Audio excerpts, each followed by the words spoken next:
multiple signals.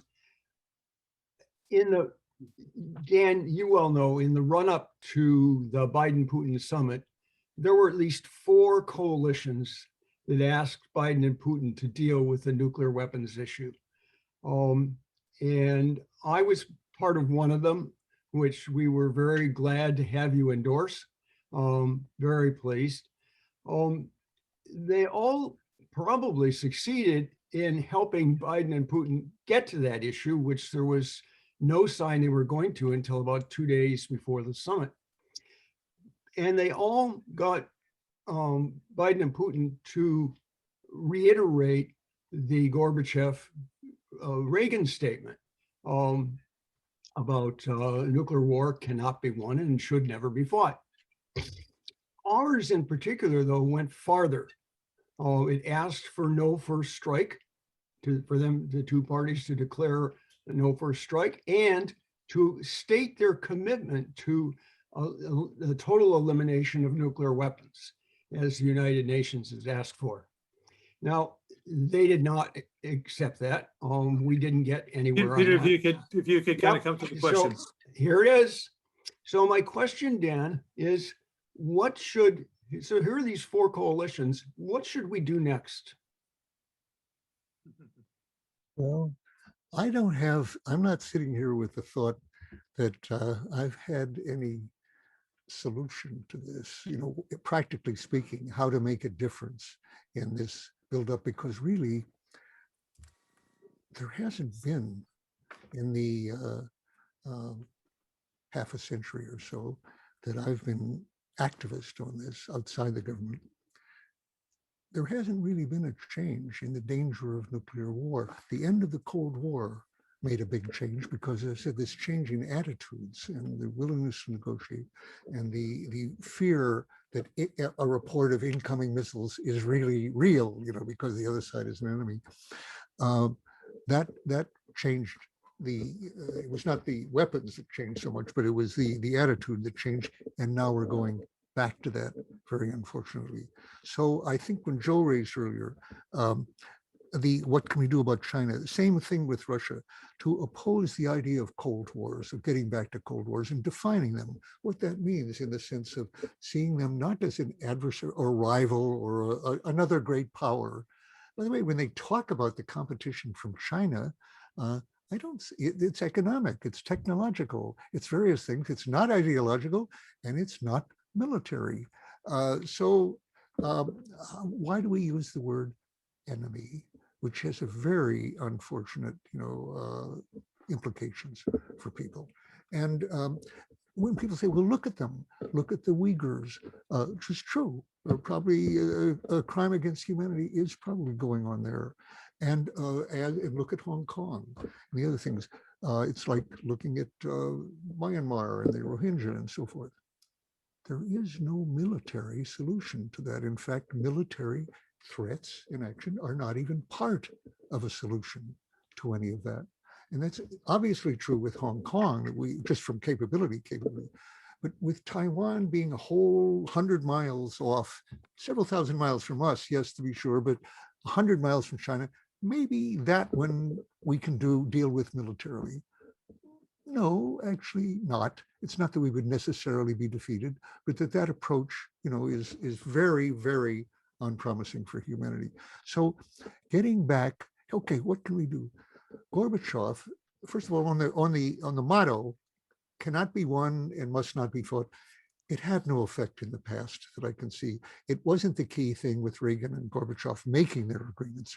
Actually, both of them abhorred nuclear war to a degree almost none of their successors focused on it.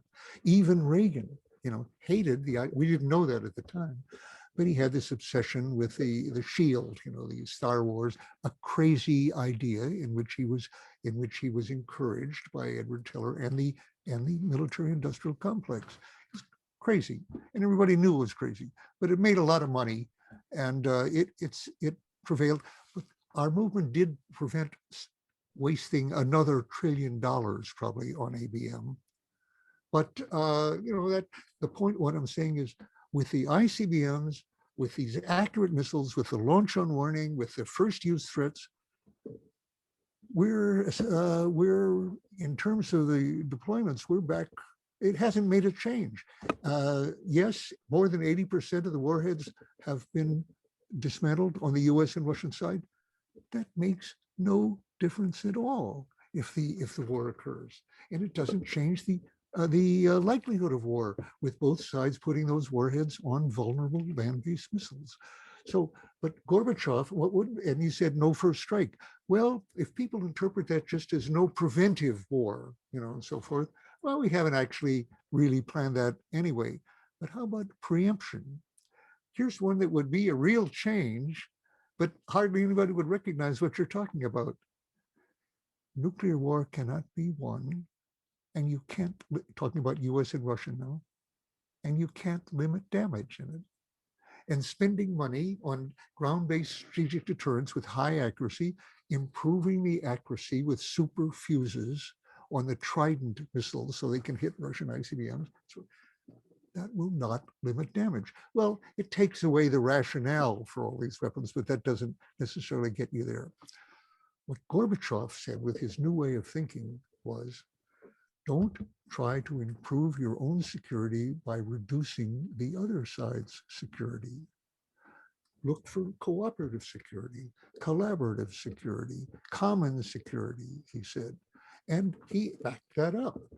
Instead of increasing his threat in order to prod us into agreements, he removed thousands of top-level tanks from East Germany and actually destroyed them in Russia, saying, look, we're taking away our offensive capability. We are reducing the threat to you. Now, that was very, very wise. And if we could move in that direction, it would make an enormous difference. And unfortunately, even in Russia, he's not, of course, he hasn't been honored for a long time, economic effects. But that new way of thinking of his was new, and it's very, very promising. A last thought there. People say they look at Russia's murders, by the way, Putin, probably Putin's murders, I would say. Just looking, our ally Saudi Arabia, what? Where he's a murderer. What's the last time that a president has called Mohammed in Saudi Arabia a murderer, which he almost certainly is? Now, does that mean it's all right for him to be doing it because the others are doing it? No, it doesn't work that way. Something I am old enough to remember, and not everybody is that the Soviet Union at its worst under Stalin, who killed more communists than Hitler did. That seems to be true. Actually, in the various purges and the famines in Ukraine and elsewhere, couldn't be more tyrannical, couldn't be more ruthless. But we had an enemy that was even worse, Hitler, especially in his expansionist tendencies. We had a common enemy, and we were allies. We were close allies in the Second World War. And that was right, in my opinion, to do. And I'm not a total pacifist. It so happens, and why not?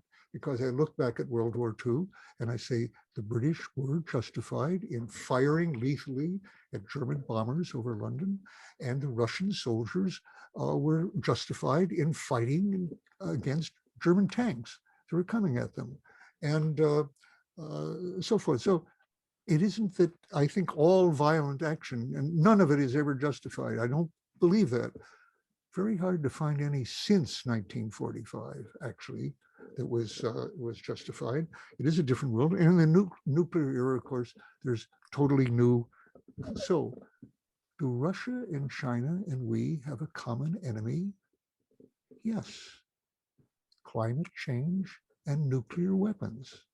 And we have no greater enemy, greater than our own ICBMs in particular, Trident submarines, all that stuff.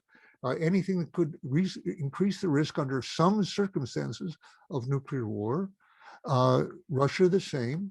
China seems to realize that. China talks about it, although to go back to one of Jackie Cavazos' points, I'm sorry to say, yes, they have a sane nuclear policy, speaking, and they are for no first use, except for Taiwan. They have been saying for a long time, one China, that's an internal problem.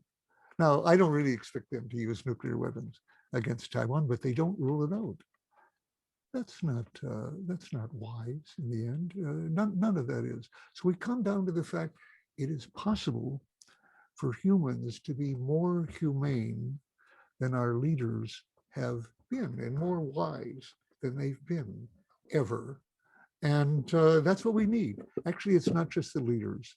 There's so much support for the jobs and the defense and let's be safe and so, and threatening other people. And that among various populations, including our own, that what we're called on is not just to get back to some golden age when we were better than we are now. We've got to be better than humans have ever been. And that's not impossible. It's not impossible. It's very challenging. It's not likely. I don't say just Americans. I mean, people at large. They've got to take this need for collaboration on China, on pandemics, and on climate, and on nuclear weapons, and on other matters, global inequality, and all those, as requiring collaboration, even with states who are doing wrong. And actually, that does not exclude the United States in that. As I think Joe mentioned, when people look at us and our aggression against Iraq, we don't look that different from other states, whatever our democracy that we have left here yet does appeal, and we've got to preserve that too. So I'm just saying, humanity at large, individuals show it, groups show it, nations don't very often show it, but the ability for wisdom about human survival and a concern for that has never been shown. Humans on Earth have never faced the consequences of military policies like those of nuclear weapons. Have never faced the consequences of continuing, now that we know about climate change, to maximize the amount of fossil fuel emissions, which Trump was doing. And we come back. I said there isn't that much difference between Democrats and Republicans on foreign policy or military, but on domestic, just to say that there's no difference there is like insane. I hate to say that my friends are capable of insanity, but that means they're human like me. And that's what it means to be human. And that's an example of it. So Biden is, of course, enormously better on a lot of these domestic things. And we've got to try to see if we can break him loose from the Cold War mentality that does not distinguish him that much from his predecessors. And thank you so much.